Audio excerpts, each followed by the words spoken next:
সিলেট আজকে কি করছো এটা মনে থাকবে। এটা এটা এটা আমি এখন পরিকল্পিত কিছু হতে পারে এই ধারণাও করতে হবে আমাদের।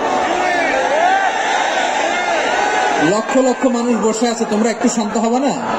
হ্যাঁ বসো, আর 2টা মিনিট একটু কোঅপারেট করো। 2 মিনিট, 2 মিনিট একটু কোঅপারেট করো। জি জি পুলিশ ভাইরা, হ্যাঁ আস্তে আস্তে, জি বসে বসে যাবে। হ্যাঁ ঠিক আছে, 2 মিনিট, 2 মিনিট।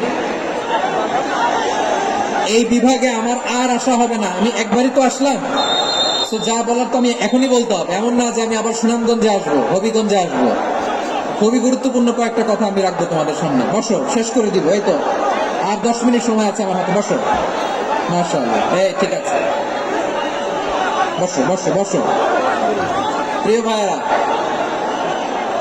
উদউ ইলা সাবিলি রাব্বিকা বিল হিকমা, আমরা হিকমতের সাথে দাওয়াতি কাজ করতে চাই। হিকমা মানে কি? হিকমা মানে হচ্ছে knowledge plus common sense equals to হিকমা। আল্লাহর দেয়া কোরআন সুন্নাহ এবং আপনার কমন সেন্স দুইটাকে একসাথে মিক্স করলে এটা প্রজ্ঞা হিসেবে রিফ্লেক্ট করে।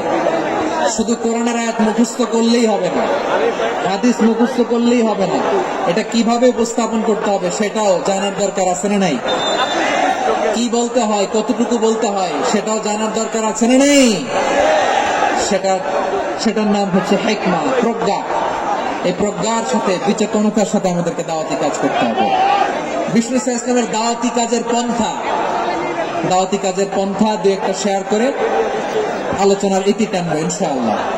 হ্যাঁ পেয়েছি, আর হাত দেখানো লাগবে না, বসো বসো। আমি মেহেরবানি করে ড্রোন কভারেজ আপাতত বন্ধ করতে বলবো, আপাতত সরিয়ে ফেলেন। ড্রোন দেখলেই সবাই হাত দেখায়, হ্যাঁ চলে যাক, আমার দিকে তাকায়। জি ঠিক আছে। সিলেট আজকে কি করছো এটা মনে থাকবে। আল্লাহুম্মা আমিন।